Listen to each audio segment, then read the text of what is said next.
Welcome to the Nathaniel Jordan YouTube channel, where we explore music history and tell the stories of some of the most influential musicians of our time. Today we will be examining the legendary jazz composer Duke Ellington. So without further ado, this is the life and career of Duke Ellington and his orchestra.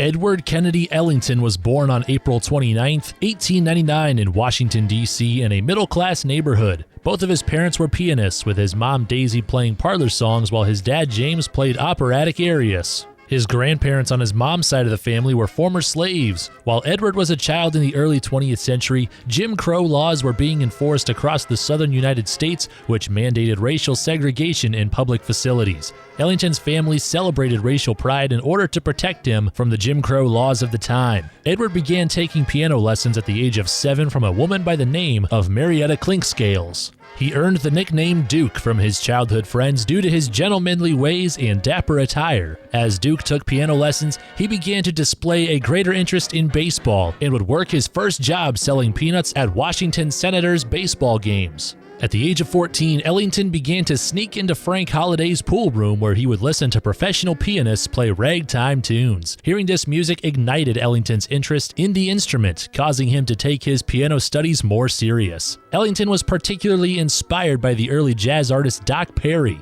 He would write his first composition at the age of 15 in the summer of 1914, entitled Soda Fountain Rag.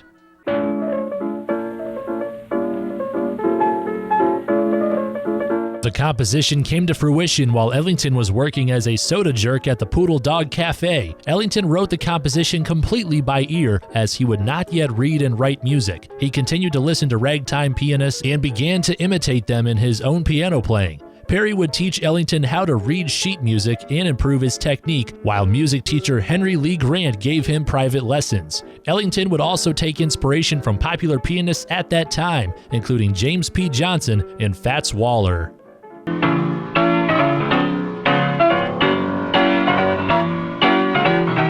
At the age of 17, Duke Ellington was playing the piano professionally at local cafes and clubs. By this point in his life, Ellington was so dedicated to music that he turned down an art scholarship to the Pratt Institute in Brooklyn in 1916. Working a day job as a freelance sign painter, Ellington would build up his music career asking customers if they needed any musical entertainment for a party. He moved out of his parents' house and began playing in ensembles before forming his own group in 1917 called the Duke's Serenaders. The group started playing for increasingly large crowds of both African American and white audiences, something that was rare in his day. Duke Ellington moved to New York in 1923 and formed another band called the Washingtonians. He was now developing a fan base and was performing at the Cotton Club in Harlem. Agent publisher Irving Mills took an interest in Ellington's music and made an offer that would allow Ellington to record prolifically. Ellington accepted the offer and signed to Mills. His first major recording would be East St. Louis Toodle-oo, which would reach number 10 on the U.S. Billboard charts in 1927.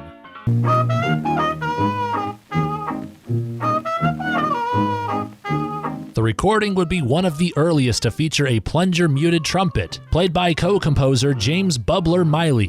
By 1927, Ellington was being heard on the radio and recordings. Weekly audio broadcasts of the Cotton Club widened Ellington's exposure to a national audience. The audience at the Cotton Club convinced Ellington to expand the size of his band to 14 musicians to broaden his compositional scope. Ellington selected these musicians based on their expressive individuality, allowing each musician to capitalize on their own unique style. That same year, Ellington would compose and record Black and Tan Fantasy, which would peak at number 15 on the U.S. Billboard charts in 1928.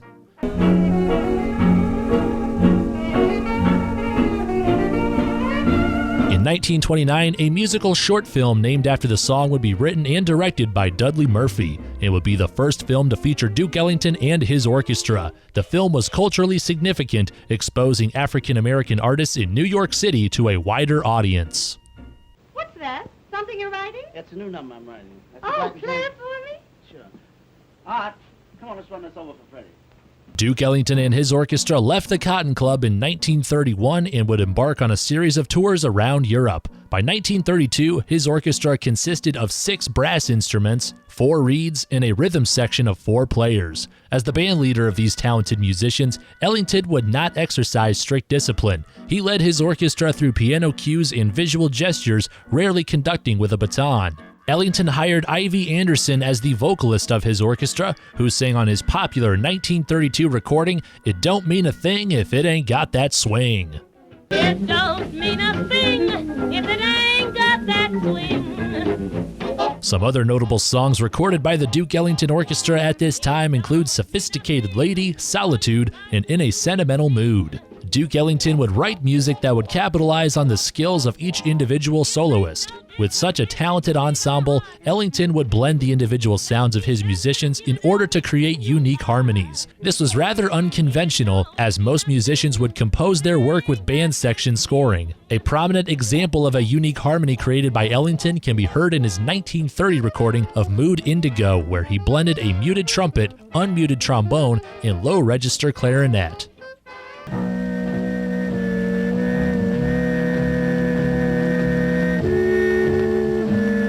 During the second half of the 1930s, Ellington changed his compositional style a bit to feature smaller groups of musicians. He reduced his compositions down to about 6 to 9 musicians rather than featuring his whole 15-man orchestra. For example, his hit 1936 recording of Caravan featured only 7 musicians.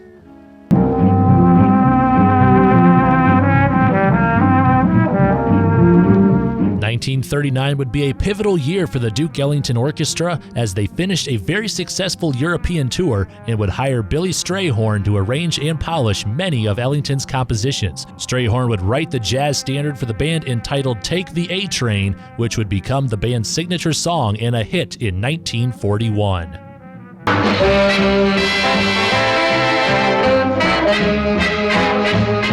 Duke Ellington began to focus on writing extended pieces, including Jump for Joy, a 1941 musical that celebrated African American identity.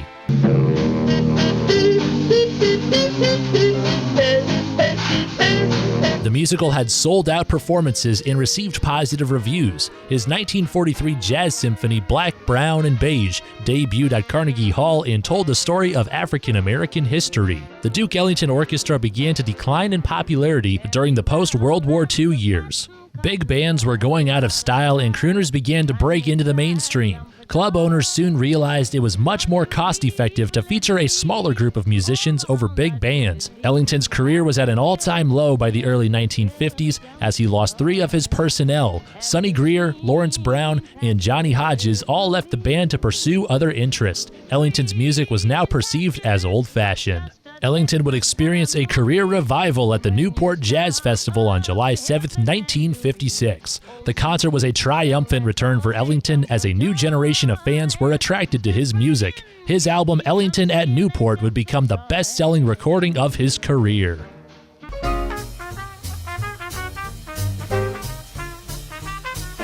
With music listeners now recognizing Ellington's influence on contemporary music, he would spend the late 50s and early 60s composing film soundtracks with Strayhorn. The first soundtrack the duo composed was for the 1959 film Anatomy of Murder. It was acclaimed as a landmark soundtrack for African American music. In the early 60s, Ellington would collaborate with musicians he had friendly rivalries with in the past and with younger musicians as well. These collaborations included Louis Armstrong, John Coltrane, and Coleman Hawkins. Baby, take me down to Duke's place.